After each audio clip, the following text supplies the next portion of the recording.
নমস্কার বন্ধুরা, welcome back to my channel Bhurivoj. আশা করি সকলে ভালো আছো। ভুরিভোজে আজকের রেসিপি সকলের প্রিয় স্মোকি চিকেন। রেসিপিটা শুরু করার আগে বলে রাখি, ভিডিওটা স্কিপ না করে সম্পূর্ণ দেখার অনুরোধ রইল। প্রথমে আমি এখানে 850 গ্রাম চিকেন নিয়েছি। এটা ভালো করে ধুয়ে রাখা আছে।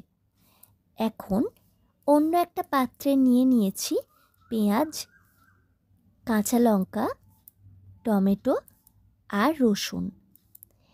এই রান্নাতে যেহেতু আদার ব্যবহার হয় না, তাই এখানে আমি 2টো রসুন নিয়েছি। এই সবকটাকে রুটি সেকার বেড়িতে দিয়ে একটু পুড়িয়ে নিতে হবে। এক দিক হয়ে গেলে অন্য দিক ঘুরিয়ে ঘুরিয়ে পুড়িয়ে নিতে হবে। সবগুলোকে পুড়িয়ে নেওয়া হয়ে গেছে। এখন কন্টেনারের মধ্যে এগুলোকে দিয়ে এগুলো থেকে একটা মিহি পেস্ট বানিয়ে নিতে হবে। পেস্টটা ঠিক এই রকম হবে। এরপর কড়াই বসিয়ে তাতে তেল দিলাম।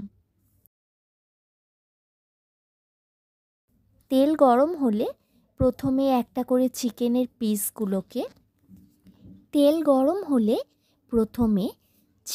পিসগুলোকে একে একে তেলের মধ্যে তুলে দিতে হবে।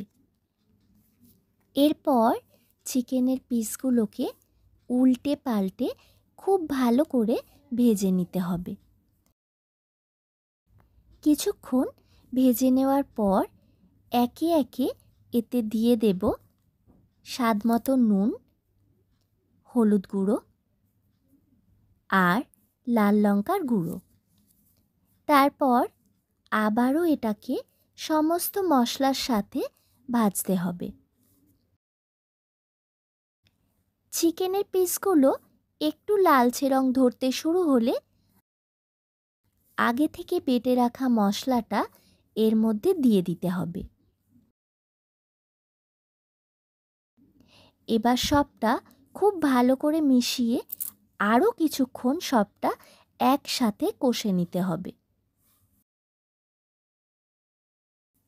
বেশ কিছুক্ষণ কষে নেওয়ার পর বেশ কিছুটা জল এতে যোগ করলাম। এরপর আরও একবার সবটা নেড়ে চেড়ে ঢাকা দিয়ে 10 মিনিটের জন্য লো ফ্লেমে রান্নাটা হতে দিলাম।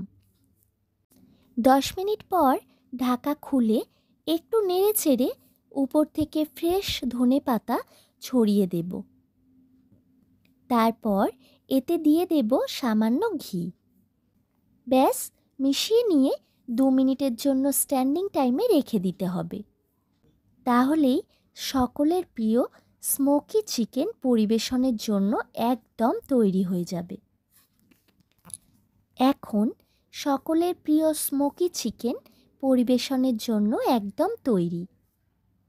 ভিডিওটা ভালো লাগলে অবশ্যই একটা লাইক করো।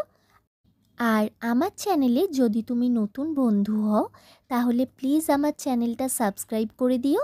সকলে সুস্থ থেকো, ভালো থেকো। আজ তাহলে এই পর্যন্তই। টাটা।